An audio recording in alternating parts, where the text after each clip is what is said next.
Hello everyone, आप सबका Gyanodaya batch में स्वागत करते हुए आज हम पढ़ेंगे ज्योग्राफी का फर्स्ट चैप्टर जिसका नाम है resources and development. Resources and development के बारे में आज हम आपको वो महत्वपूर्ण जानकारी देंगे और उस वे में पढ़ाएंगे जिस वे में आप गंगाधर से शक्तिमान बन जाए। चलिए शुरू करते हैं हमारा डेफिनेशन से। रिसोर्सेज की डेफिनेशन, रिसोर्सेज की डेफिनेशन एक मूल रूप से कोई भी ऐसी चीज जो हमारे जीवन को उपयोग में आती हो, हमारी बेसिक नीडों को पूरा करती हो, तो ऐसी चीजों को हम, ऐसी वस्तुओं को हम रिसोर्सेज कहते हैं। In English we have read this definition: resources, everything available in our environment, everything available in our present in our environment to fulfill our basic need. It provided by technologically accessible, economically feasible and culturally acceptable.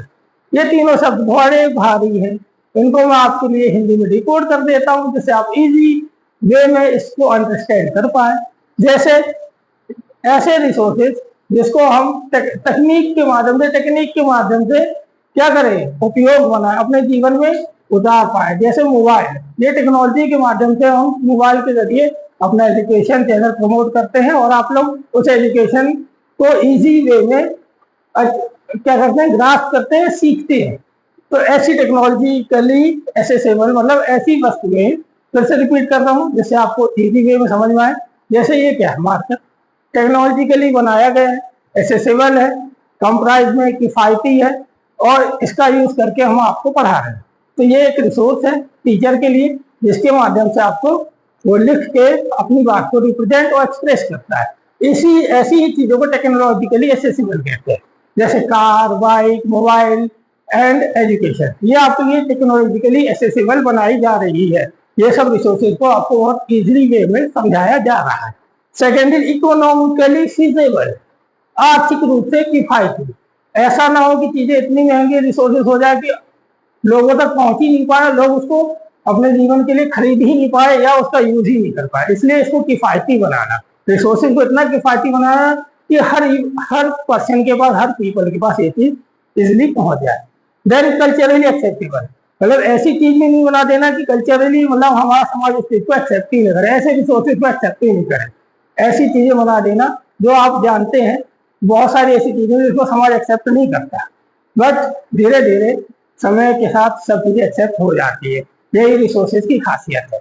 Then resources आपको एक simple मूलभूत simple भाषा में आपकी language में समझाऊं, जो आदमी की जरूरतों को पूरा कर दे, जो हमें नेचर द्वारा मिले, प्रकृति द्वारा मिले, उसी को हम रिसोर्सेज कहते हैं। जैसे एक व्यक्ति की जरूरत क्या है, जमीन जिसपे वो घर बनाए, सॉइल जिसपे वो अच्छी मिट्टी जिसपे वो खेती करे, जिससे वो फूड मिले, जिससे उसका जीवन यापन हो, पानी, शिक्षा, नौकरी, job, education, land, resources, agriculture, house, ये सब एग्जाम्पल है हमारे रिसोर्सेज के। ये रिसोर्सेज इनडायरेक्टली हमें कहाँ से मिलते हैं, नेचर से। तो हम इस ट्राइंगल को देखते हैं, पिरामिड कह सकते हैं हम। इस पिरामिड में इन सब का रिलेशन बताया गया है, नेचर का टेक्नोलॉजी के साथ और इंस्टीट्यूशन के साथ। रिसोर्सेज हम नेचर से निकालते हैं, नेचर से एक्सट्रैक्ट करते हैं और उसको टेक्नोलॉजी के माध्यम से इंस्टीट्यूशन के जरिए आप तक पहुंचाते हैं। सिंपल सा एक एग्जांपल लेते हैं, जैसे कोयला। कोयला हमें कहाँ से मिलता है, खदानों से मिलता है। खदानें कहाँ होती है, लैंड में। तो ये क्या है, नेचुरल रिसोर्सेज हो गया। इसको हमने टेक्नोलॉजी, मशीनरी के माध्यम से निकाला और फिर उस कोयले का इस्तेमाल हमने इंस्टीट्यूशन के रूप से चारकोल, फेस वॉश, अब तो वही लगाएंगे ना। पहले एक गाड़ी चलाते थे, ट्रेन गाड़ी। अब ट्रेन गाड़ी तो नहीं चलाएंगे कि कोयले की ट्रेन चल रही है। अब क्या चलाएंगे, हम चारकोल का इस्तेमाल करेंगे कोयले का ब्यूटी प्रोडक्ट में। आगे बढ़ते हैं, अब देखते हैं कि रिसोर्सेज को कैसे क्लासिफाई किया हमारे नेचर में। और नेचर जो है हमें रिसोर्सेज तो देता है, मगर ये रिसोर्सेज हमें ह्यूमन ने टेक्नोलॉजी से इसको कैसे क्लासिफिकेशन, इसका टेक्नोलॉजिकली अलग अलग करके लोगों को बताया कि ये किस प्रकार की रिसोर्सेज है। देन हम वापस आते हैं, क्लासिफिकेशन ऑफ रिसोर्सेज। ठीक, classification on the basis of origin. Simple सा मतलब है ओरिजिन के बेसिस। ओरिजिन कैसे बनी? तो ओरिजिन के बेसिस में दो प्रकार की क्लासिफिकेशन में दो प्रकार के रिसोर्सेज के टाइप बताए। एक बताया बायोटिक, एक बताया अबायोटिक। बायोटिक उसे कहते हैं लिविंग बीइंग, ऐसे resources they are living being person, animal, plant species etcetera. इन सबको हम कह सकते हैं बायोटिक रिसोर्सेज। ऐसे जीव जंतु पेड़ पौधे जो हमारे बायोस्फीयर में प्रेजेंट है, ये सब मिलकर क्या बनाते हैं? Biotic resources. और कहीं ना कहीं ये रिसोर्सेज हमारी नेचर को भी चलाते हैं। फिर अबायोटिक रिसोर्सेज जैसे लैंड, रॉक, सॉइल, वाटर, इनमें जान नहीं होती, बट ये हमें जान देते हैं। कैसे? अगर ये रहेंगे तो हम रहेंगे, लैंड रहेगा तो हम रहेंगे, नहीं तो हम कहाँ आसमान में उड़ते रहेंगे, है ना? तो ये तो लैंड, वैसे ही अबायोटिक रिसोर्सेज और बायोटिक दोनों ही जरूरी है, और इन्हीं पर पूरे रिसोर्सेज टिके हुए हैं। इन्हीं का आगे का क्लासिफिकेशन अपन देख सकते हैं on the basis of exhaustibility. Exhaustibility मतलब समाप्त, मतलब कितना ज्यादा हम उस रिसोर्सेज का यूज कर रहे हैं, या ये रिसोर्सेज खत्म हो गए या तो नहीं खत्म होंगे। जो रिसोर्सेज नहीं खत्म होते, बार बार रिन्यू हो जाते हैं, रीयूज हो जाते हैं, रिप्रोड्यूस हो जाते हैं, उसे कहते हैं renewable resources. Then non renewable resources, ऐसे रिसोर्सेज जो एक समय सीमा के बाद खत्म हो जाते हैं। जैसे उदाहरण लेते हैं, रिन्यूएबल रिसोर्सेज के एग्जांपल पहले बता दूं आपको। सोलर एनर्जी, सन की, जब तक सन है तब तक ये रिसोर्सेज सदैव हमारी लाइफ में प्रेजेंट रहेगा। इसको हम सोलर एनर्जी के माध्यम से अपनी लाइफ को और इजी बना सकते हैं। और wind energy, hydro energy, geothermal energy, ये रिन्यूएबल रिसोर्सेज के एग्जांपल है। इनको थोड़ा थोड़ा एक्सप्लेन कर देते हैं। सोलर एनर्जी अभी हमने एक्सप्लेन कर दिया। देन हम देखते हैं हाइड्रो एनर्जी, पानी के रूप से हम उस एनर्जी से इलेक्ट्रिसिटी प्रोड्यूस करते हैं, और जिसके माध्यम से हमें इलेक्ट्रिसिटी, लाइट, जिसके हेल्प से हमारे स्विच चालू होते हैं। आजकल तो ई व्हीकल आ गए, इलेक्ट्रिक व्हीकल भी इन्हीं इलेक्ट्रिसिटी मॉडल पे काम करते हैं। देन हम आगे बढ़े तो नॉन रिन्यूएबल रिसोर्सेज के example. Non renewable resources example fossil fuel, petroleum, coal etcetera. ये तो रटी रटाई चीज है। अब देखते हैं कैसे, how it is possible this resources are exhaust at any time in the future. Future में ये रिसोर्सेज कैसे खत्म हो सकते हैं, क्योंकि हम इनका ओवर यूज कर रहे हैं, हम इनको बहुत ज्यादा एक्सट्रैक्ट कर रहे हैं नेचर से। और ये जो चीजें हैं इनको बनने में लाखों साल लग जाते हैं। लाखों साल में पेट्रोल बनता है, फॉसिल फ्यूल बनते हैं, और हम इनको यूज ऐसे कर रहे हैं जैसे मोबाइल का डाटा, जैसे 2 GB डाटा अभी 2 घंटा हुआ खत्म। वैसे ही हम इन नॉन रिन्यूएबल रिसोर्सेज को हम क्या कर रहे हैं? बहुत तेजी से यूज कर रहे हैं, ओवर यूज हो रहा है, और ये रिसोर्सेज कम होते जा रहे हैं। नेक्स्ट इसका क्लासिफिकेशन देखते हैं on the basis of ownership. On the basis of ownership ये बहुत सिंपल है। ये आ जाएगी देश की बात, हमारी बात, कम्युनिटी की बात, देश की बात, और अंतरराष्ट्रीय स्तर पे जो रिसोर्सेज ओनरशिप के बेसिस में देखें तो फर्स्ट देखेंगे हम इंडिविजुअल रिसोर्सेज। जैसे आपके पास अगर इंडिविजुअल आपका क्या है? मोबाइल है, आपकी एजुकेशन है, आपकी पढ़ाई है, आपकी हेल्थ है, ठीक, आपकी कार, आपका घर, ये आपका इंडिविजुअल है। ऐसे चीजों को हम इंडिविजुअल रिसोर्सेज कहते हैं। सेकंड है community based resources.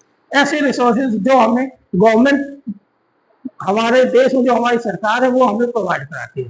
Parks, playground जहाँ हम क्रिकेट खेलते हैं, जहाँ हमारी क्रिकेट टीम आजकल IPL भी खेल रही है। ऐसे रिसोर्सेज को playground, hospital, police station, railway station, ये सब एग्जाम्पल है कम्युनिटी बेस्ड रिसोर्सेज के। उसके बाद हम देखें, बहुत सिंपल लग रहा है ये, क्योंकि ये सिंपल है, क्योंकि इनके बिना हम जी नहीं सकते और इनके साथ रहते हैं। इसलिए आप अगर इनको ऐसे समझेंगे, अपनी लाइफ से जोड़ के समझेंगे, कनेक्ट करके समझेंगे, तो इजीली आपको समझ में आएगा। देन नेशनल रिसोर्सेज, देश के अंदर जितने भी इंडिविजुअल है रिसोर्सेज हैं, जितने भी कम्युनिटी रिसोर्सेज हैं, ये जितने भी रिसोर्सेज हैं, ये इनडायरेक्टली नेशनल रिसोर्सेज कहलाते हैं। नेशनल रिसोर्सेज ऐसे रिसोर्सेज को कहते हैं जैसे कि लैंड, इंडिया के अंदर की पूरी लैंड, इंडिया के अंदर की पूरी माउंटेन, इंडिया के अंदर की पूरी माइंस, इंडिया के अंदर की पूरी इंडस्ट्री, ये सारी चीजें किसके अंडर कंट्रोल है? नेशनल के, मतलब मोदी जी के। तो ये सारे रिसोर्सेज क्या है? National resources. अच्छा, इसकी भी एक बाउंड्री होती है। ऐसा तो है नहीं कि भाई अब बोल लो अरेबियन सी में जो चीज मिले वो हमारा, बे ऑफ बंगाल मिले तो वो हमारा, इंडियन ओशन मिले, नहीं। हमारे रिसोर्सेज की एक सीमा है, नेशनल रिसोर्सेज की एक सीमा बनाई गई है इंटरनेशनल ऑर्गेनाइजेशन द्वारा।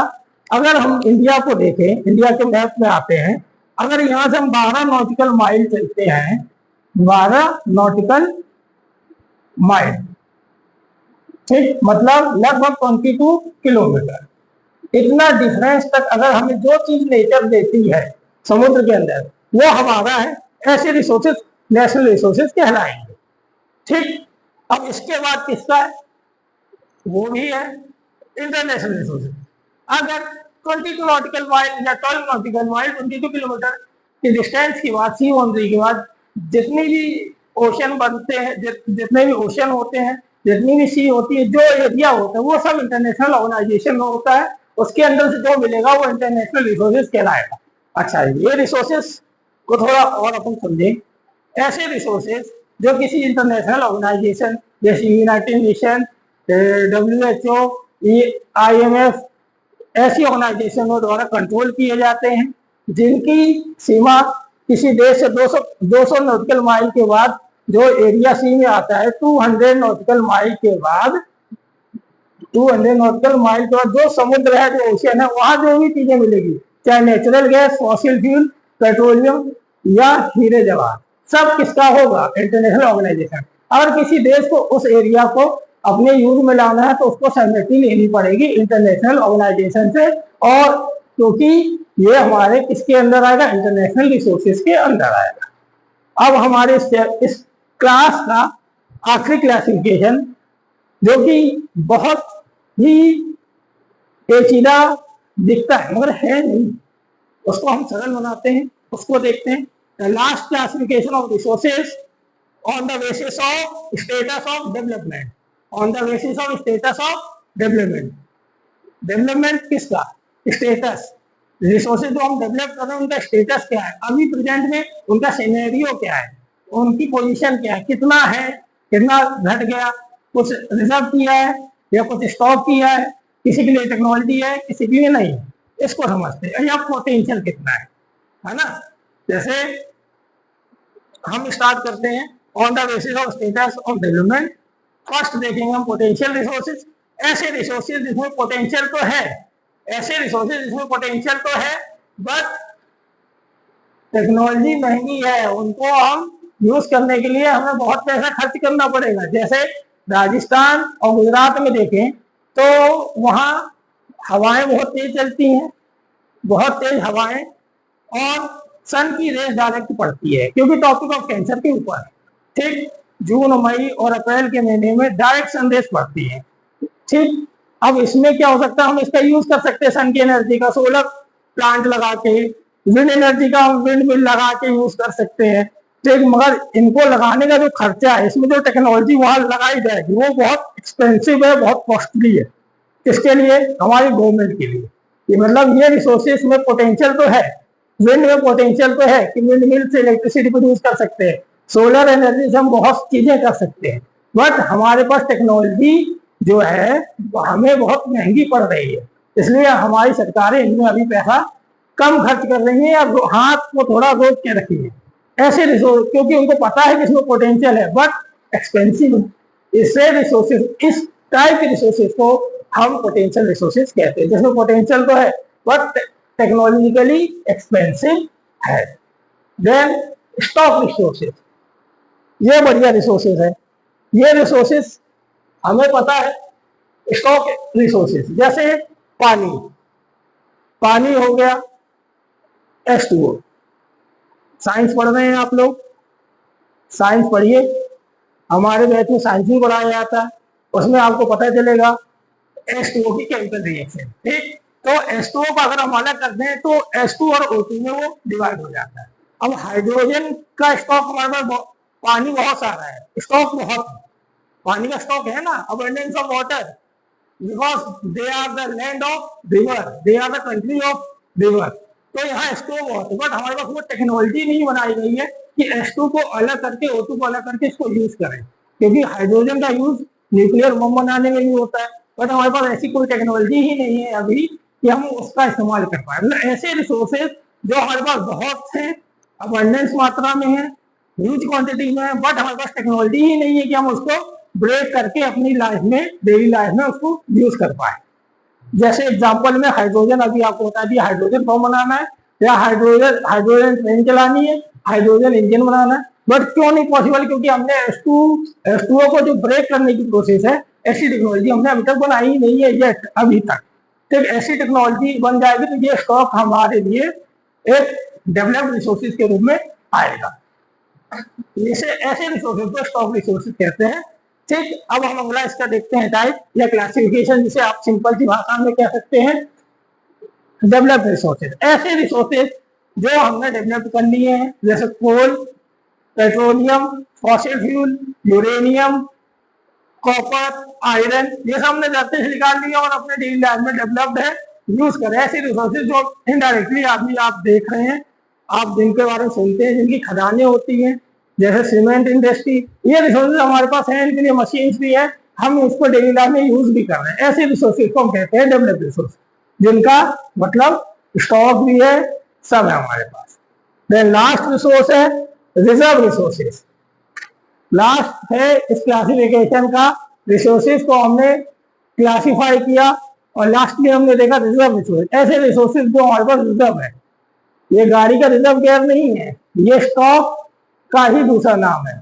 जैसे स्टॉक में बस हमारे पास टेक्नोलॉजी क्या है, क्या है, नहीं है, मगर रिजर्व में हमारे पास टेक्नोलॉजी है, बट हमने इसको फ्यूचर के लिए रखा है। किसके लिए रखा है? फ्यूचर जनरेशन के लिए। हम ही यूज कर लेंगे तो हमारे आने वाली पीढ़ियों को क्या मिलेगा? ऐसे रिसोर्सेज जिसको हम फ्यूचर के लिए रिजर्व करके रखते हैं, like forest, like solar energy, wind energy और पेट्रोलियम एक्सेट्रा। ऐसे रिसोर्सेज को हम रिजर्व रिसोर्सेज कहते हैं, जो आने वाले समय के लिए यूज करेंगे। जैसे आप देखते हैं कि अमेरिका ने ऑयल खरीदा, पेट्रोल खरीदा, ऐसा है कि अमेरिका के पास पेट्रोल नहीं है? उनके पास इतना बड़ा सी एरिया है, इतना बड़ा उनके पास सी बाउंड्री है, उनके पास बहुत सारे पेट्रोलियम फ्यूल्स के सोर्स है, बट वो अपने सोर्स को रिजर्व करके रखे हैं, वो अभी बाय कर रहे हैं, क्योंकि जब फ्यूचर में सब खत्म हो जाएगा तो वो अपने पेट्रोलियम फ्यूल का इस्तेमाल करेंगे। ऐसे रिसोर्सेज को हम रिजर्व रिसोर्सेज कहते हैं।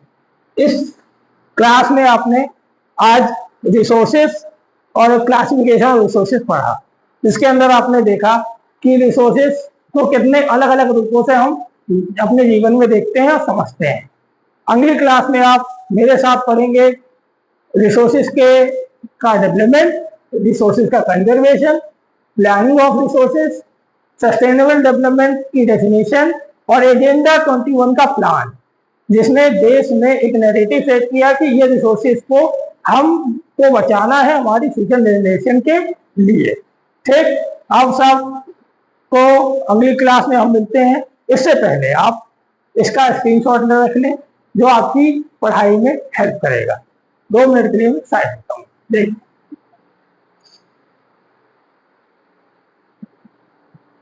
Thank you to all listening my lecture, और मिलते हैं अगली क्लास में। Good night, good evening, good morning, all of them. Thank you.